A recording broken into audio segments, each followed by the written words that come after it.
جنگ یمامہ کے بعد خلیفہ ابو بکر رضی اللہ تعالی عنہ نے حضرت خالد بن ولید کو یہ پیغام بھیجا کہ وہ یمامہ کے علاقے میں رہیں اور اگلے حکم کا انتظار کریں۔ فروری 633 عیسوی کے پہلے ہفتے ذی القعدہ 11 ہجری کے آخری ہفتے کو حضرت مثنہ بن خارثہ مدینہ پہنچے اور عراق پر حملے کی دعوت دی۔ مثنہ بن خارثہ بکر بن وائل کے ایک معزز سردار اور صحابی رسول تھے۔ عراق کے علاقے میں قبیلہ بنو لقب، تغلب، ایاد، نمر اور بنو شیبان آباد تھے۔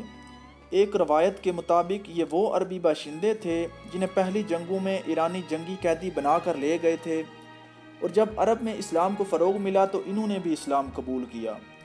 جب عراق سے سجاد جیسے چند افراد نے جھوٹی نبوت کا دعویٰ کیا تو ان محکوم عربوں نے ان کے خلاف ایک محاذ بنا لیا، اور دوسری طرف مسلمان ایک ایسی جنگی طاقت بن چکے تھے جن کے سامنے مرتدین اور کفار کے متحدہ لشکر بھی نہ جم سکے۔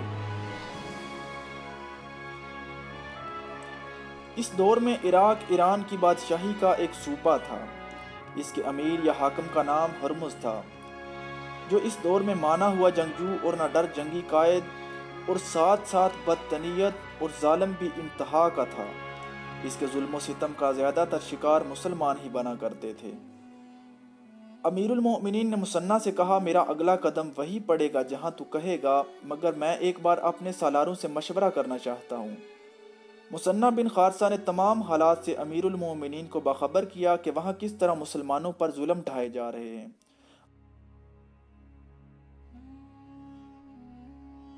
امیر المؤمنین نے حکم دیا، کوئی تیز رفتار قاصد کے ذریعے خالد کو پیغام بھیجو کہ جلدی مدینہ پہنچے، اور مثنہ سے فرمایا تم واپس جاؤ اور عرب قبیلوں کے جس قدر آدمی اکٹھے کر سکتے ہو کر لو۔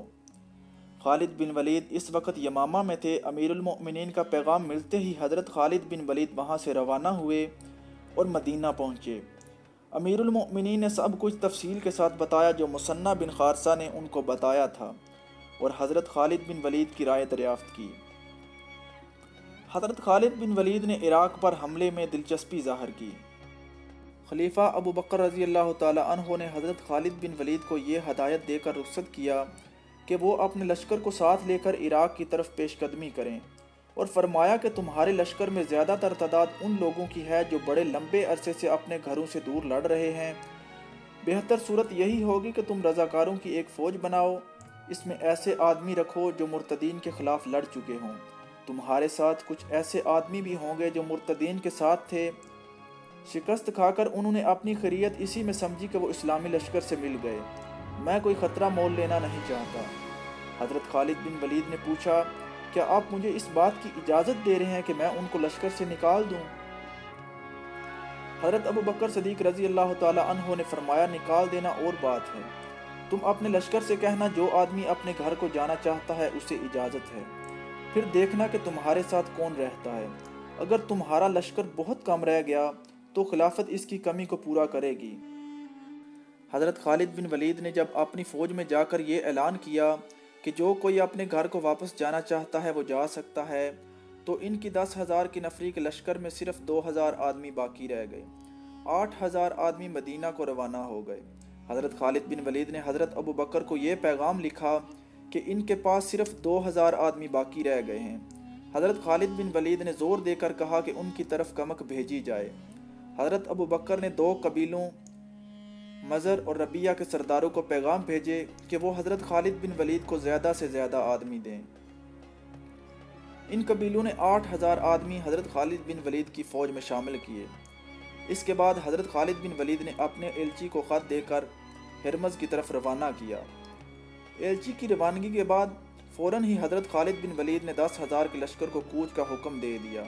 امیر المؤمنین ابو بکر صدیق رضی اللہ تعالی عنہ نے 3 قبیلوں کے سردار مزور بن عدی، حرملہ اور سلمہ کو پیغام بھیجے کہ وہ اپنے قبیلے کے زیادہ سے زیادہ ایسے آدمی مثنہ بن خارثہ کے پاس لے کر جائیں جنہیں جنگ کا تجربہ ہو اور جو پیٹھ دکھانے والے نہ ہوں، اور انہیں یہ بھی لکھا کہ حضرت خالد بن ولید اپنی فوج لے کر آ رہا ہے اور وہ ان کا سپہ سالار ہوگا۔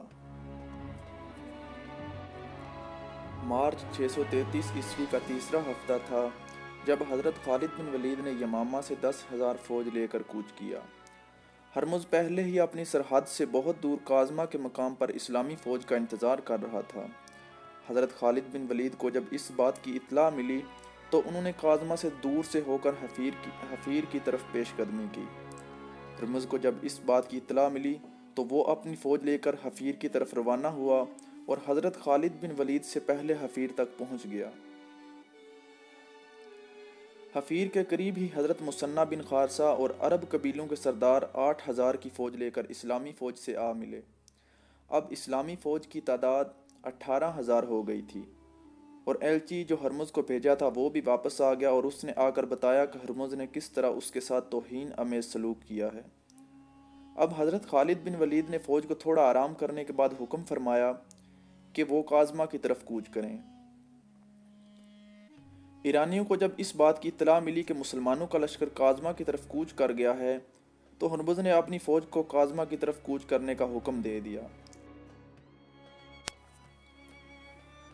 حضرت خالد بن ولید نے ہرمز کو یہ تاثر دینے کے لیے کہ وہ اپنے لشکر کو آرام نہیں کرنے دے، لشکر کو 3 حصوں میں تقسیم کر دیا۔ ایک حصے کی کمان حضرت عاصم بن عمرو اور ایک حصے کی کمان عدی بن حاتم کو دی اور خود وہ قلب میں رہے۔ عاصم بن عمرو قعقع بن عمرو کے بھائی تھے اور عدی بن حاتم قبیلہ طے کے سردار تھے۔ خالد بن ولید کو اپنی فوج کو لڑائی کی ترتیب میں کرتے ہوئے دیکھ کر ہرمز نے بھی اپنی فوج کو 3 حصوں میں تقسیم کر دیا۔ قلب میں وہ خود رہا اور دونوں پہلوں کی کمان شاہی خاندان کے 2 افراد قباز اور انوشجان کو دی۔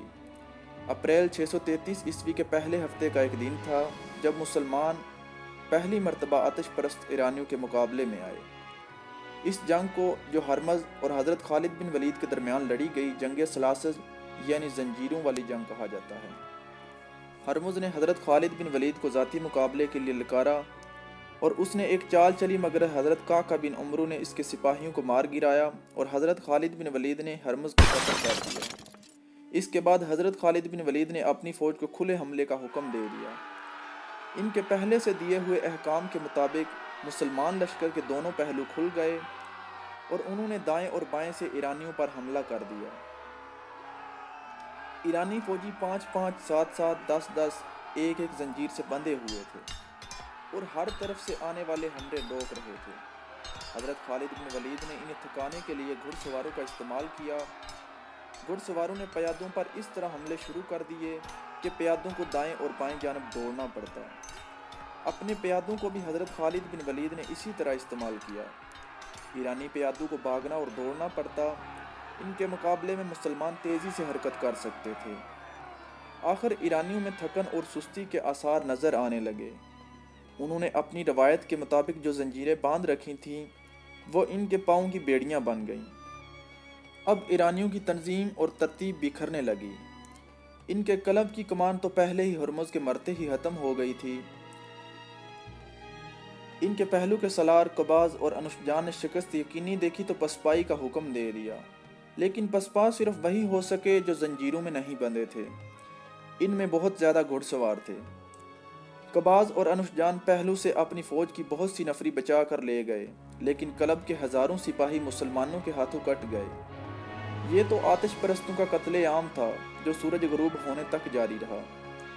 شام تاریک ہوئی تو یہ خونی سلسلہ رکا۔ مسلمانوں نے ایک بڑے ہی طاقتور دشمن کو شکست دی۔ اگلے روز مال غنیمت اکٹھا کیا گیا۔ حضرت خالد بن ولید نے اسے 5 حصوں میں تقسیم کیا۔ 4 حصے انہوں نے اپنے لشکر میں تقسیم کیے اور 1 حصہ مدینہ بھیج دیا۔ تقریباً تمام مورخین نے یہ واقعہ لکھا ہے کہ جو مال غنیمت مدینہ بھیجا گیا اس میں ایک ہاتھی بھی تھا۔ مدینہ والوں نے ہاتھی کبھی نہیں دیکھا تھا۔ اس ہاتھی کو مدینہ شہر میں گھمایا اور پھرایا گیا تو لوگ حیران ہو گئے اور بعض لوگ ڈر گئے۔ وہ اسے جانور نہیں بلکہ خدا کی عجیب مخلوق کہتے تھے۔ ہاتھی کے ساتھ اس کا ایرانی محاوت بھی تھا۔ اس ہاتھی کو چند دن مدینہ میں رکھا گیا۔ کھانے کے سوا اس کا اور کوئی کام نہیں تھا۔ مدینہ والے اس سے کام لینا بھی نہیں جانتے تھے۔ امیر المؤمنین نے اس کے محاوت اور ہاتھی کو رہا کر دیا۔ کسی بھی تاریخ میں نہیں لکھا کہ یہ ہاتھی مدینہ سے کہاں اور کدھر چلا گیا۔